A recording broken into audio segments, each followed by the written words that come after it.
Olha, eu acho que virou modinha, já tem um tempo já, na verdade, né, que falar sobre N8N e vender essa ideia de N8N como uma coisa extremamente fácil de usar, onde você talvez não precisa escrever código, não precisa entender de código, e o mais legal, né, e eles dizem que é super simples, é só usar IA para gerar, né, é só usar IA para gerar as automações, né, para você, né? Isso é muito vendido hoje, né?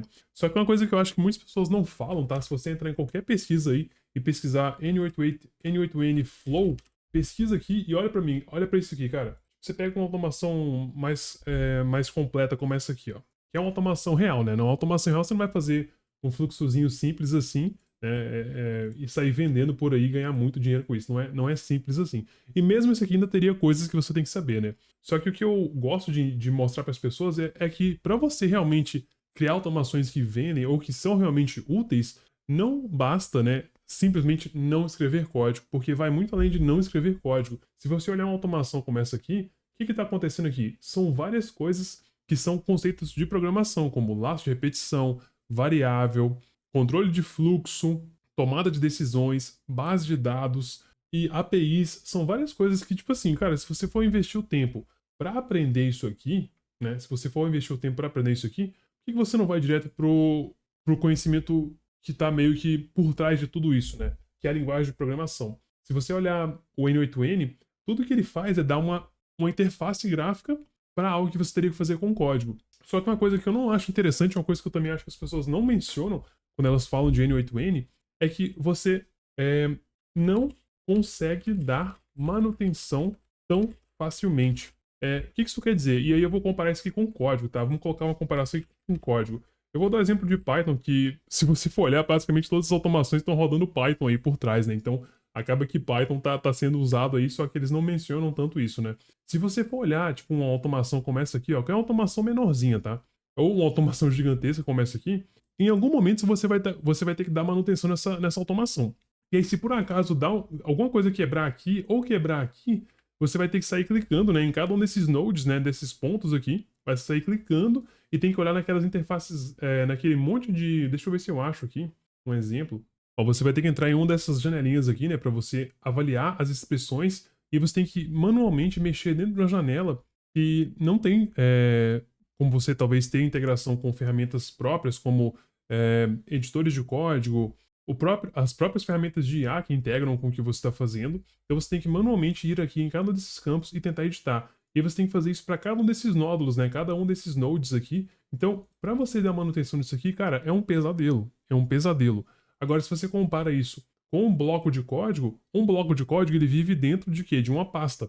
Então, o que isso quer dizer é que você consegue, né, dar manutenção muito mais facilmente. Então, é mais fácil dar manutenção. E até pelo ponto de vista que é muito falado que você consegue automatizar todo o processo usando IA para gerar esses flows aqui, né, para gerar essas automações. Só que da mesma forma que você teoricamente consegue, né, você realmente consegue gerar esses flows, né, esses flows ali usando IA. Só que você também consegue fazer essa mesma coisa, né? Você também consegue gerar código usando IA. Só que uma coisa que você tem que entender, cara, é que independente se você escolher o caminho de N8N ou o caminho de código, você vai ter que entender o mínimo do mínimo de lógica de programação. Outra questão que as pessoas não falam muito também é a questão de preço, tá? É preço para hospedar. Você tem que hospedar esses serviços para que você consiga rodar as automações. Então, é, o preço é mais alto, tá? Para você rodar automações N8N. Eu pesquisei aqui, o primeiro servidor, tá? Não sou patrocinado pela hosting, mas aqui, se você olhar o plano mensal, né, que é o que você vai pagar, o plano mensal aqui deles, o mais barato é R$ 44, tá? E o que eles recomendam é de 54. Agora, se você pegar eu pesquisei no Reddit aqui, encontrei um dos servidores VPS mais em conta que você consegue alugar hoje, de US$ 4, com 4 cores, 8 GB de RAM, 75 GB. Inclusive, está melhor do que esse aqui da hosting. Melhor e mais barato, né? Então, 4.20 USD, tio BRL, dá R$ 23. Então, mais barato, praticamente a metade do preço aí, se você olhar, né? Então, o preço é muito mais alto aqui, né? 43 aqui versus uns R$ 23 se você fosse rodar Python, né? Bem mais barato. E aí tem a questão também que... E assim, tem a questão para mim que eu sempre acho legal você entender sobre o conhecimento base, né? Quando você aprende uma linguagem de programação como o Python, você tem o conhecimento base, e esse conhecimento base ele pode ser difundido para várias áreas. Você pode entrar na área de programação e começar a ser um programador, ganhar dinheiro com isso, você pode fazer freelancer, você aprende, você entende lógica de programação ou lógica matemática de forma geral, então o seu raciocínio melhora. E aí, de forma geral, quando você aprende N8N, você está preso a trabalhar somente com N8N. Porque, né, se você trabalha, se você aprende a usar N8N, não tem onde você consiga usar isso fora dessa área. Agora, se você aprende Python, por exemplo, você consegue usar isso em qualquer área que demande, né, o conhecimento de programação, e aí acaba que você consegue ter muito mais utilidade para isso. E uma questão que eu acho que muitas pessoas não falam também é a questão de se especializar. É muito melhor você se especializar em algo e se tornar tão bom que aquilo se torna algo que, se você pensar em fazer uma coisa, você já sabe como fazer, né? Do que se especializar em uma ferramenta, que ferramentas elas vão e voltam, né? Tipo assim, pra você ter ideia, antes do N8N a gente tinha o que? Usar o Make, né? O Make.com. Make.com era outra ferramenta que também era super famosa para fazer automações usando o GUI, né? O interface gráfica. E antes do Make nós tínhamos, na verdade nós temos ainda, né? O Zapier.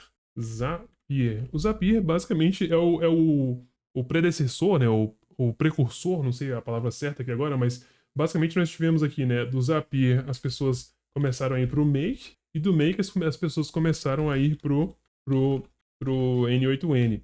E aí, se você pegar, né, todo esse tempo que você estudou o Zapier, depois você estudou o Make, e agora você está estudando o N8N, com Python você já estaria fazendo tudo isso e você estaria usando, né, ferramentas provavelmente mais em conta, porque aqui você não está usando abstração, você está usando a ferramenta exata, né, direta que está fazendo aquele processamento, aquela automação.